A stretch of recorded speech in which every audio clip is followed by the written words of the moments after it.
This is a video essay about the perception of minority groups and the relevant stereotypes, specifically following the Kofa populations of Guam.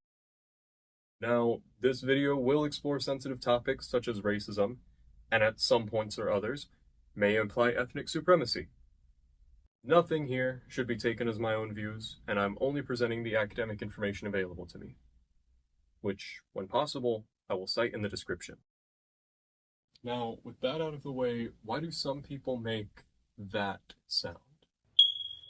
The main points I want to explore are how the most popular stereotypes came to be, when they became so popular, and the general perception of them. I'll start by explaining the one I referenced earlier, the dying smoke alarm. This idea that any dark-skinned person, but especially Black Americans, make that beeping sound is actually a stereotype of poverty, carelessness, and miseducation. And unfortunately, a lot of Black Americans fit that description. It's in Spanish. Yeah. South America? I don't know. South America. That's all I know. Yes. What country is New York in?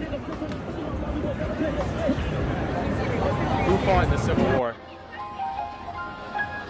You said what? Who fought in the Civil War?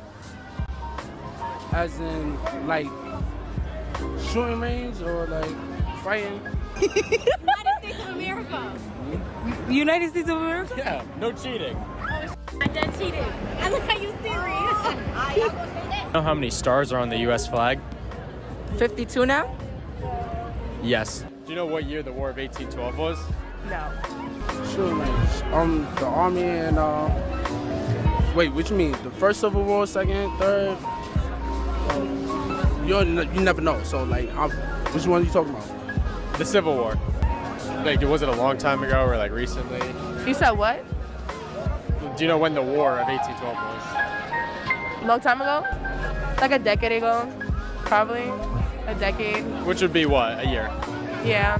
12? I don't know. Alright. If you want to get technical, I Against? think it was the Iraq. U.S. against the Iraq, if I'm not mistaken. Yes, it was. Do you know how long each president serves their term? 6 years, but they can go for 12. Depends, like, if people re-elect them. Yes. Nice. Can you name 3 countries besides the USA? Okay. Jamaica. Africa. I think, I don't know. Yeah. Yeah, you're at 2.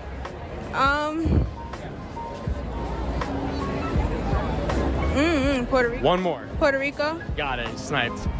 Do you know how long a quarter of an hour is? Give me a second. 20 minutes.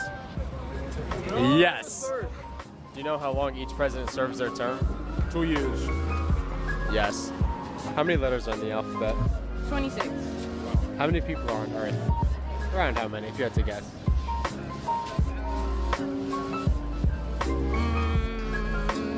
I don't know.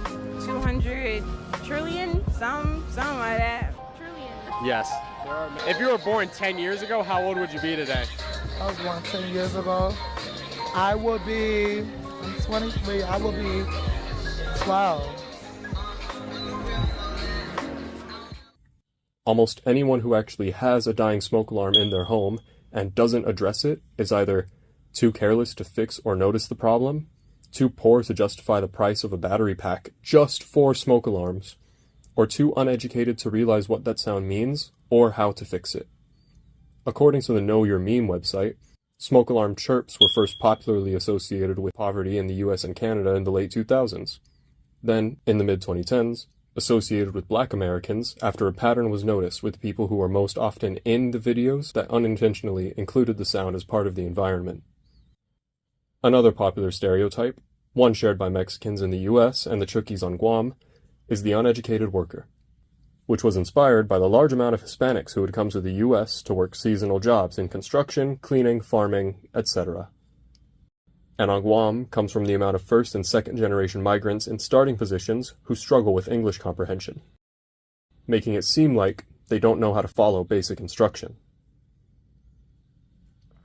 Often these laborers have no higher education, but that doesn't mean they're not well educated or that they're not good workers.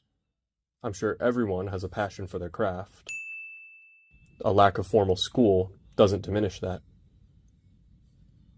A very popular stereotype specific to Guam is that the Chukis are violent or that they're thieves.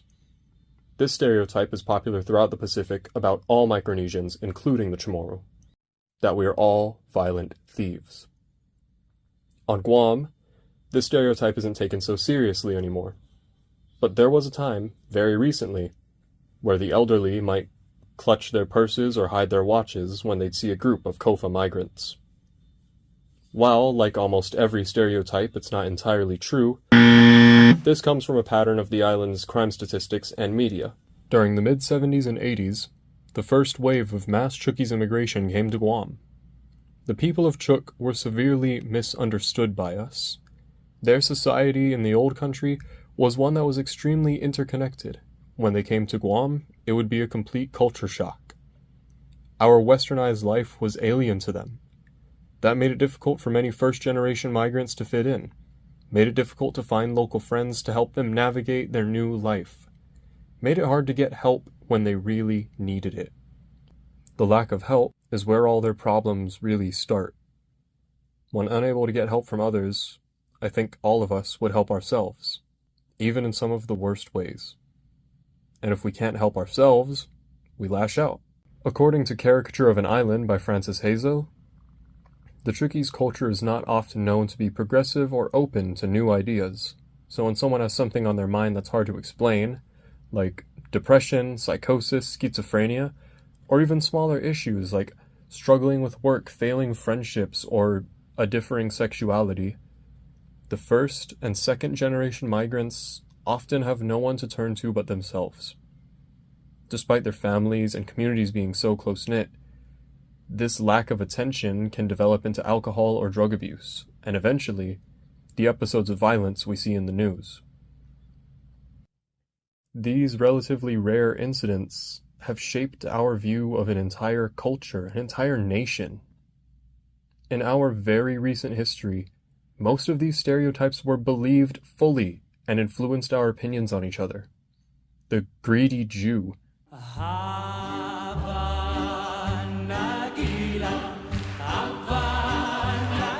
the dangerous black man, the lazy Mexican, the drunk Russian, and the arrogant Chamorro. But what do people think of these in 2026? I interviewed 8 people, plus myself, to find out. When asked for opinions about the island's reputation and the reputation of its citizens, most answered the same. Outside of tourism, we have a reputation of being rather close-minded and conservative. And rather arrogant. When followed up with, if this is fair, most people said no, and I would agree with them. Most people on this island are very hospitable. It's an unfortunate minority that gets a majority of the attention. When asked about the reputation of the migrants, most agreed that it was a bad one, but had the same opinion when it came to whether or not this was fair. No. Again, most of these people are the same as you and me. When asked if there were truth behind stereotypes, almost all, but 2, said yes. 2 believed that it was some kind of media manipulation. When asked if existing stereotypes influence people's behavior, the answer seemed to be globally, probably, but on Guam, not so much. Lastly, when asked if it would be possible to change the negative perception of our island, most agreed that that wouldn't happen anytime soon. But it can happen if we all act altruistically, if we all help each other to move past our problems. We could be a shining example to the world. But we could never forget that in just the past 10 years, we treated our neighbors as outsiders. And look at our progress.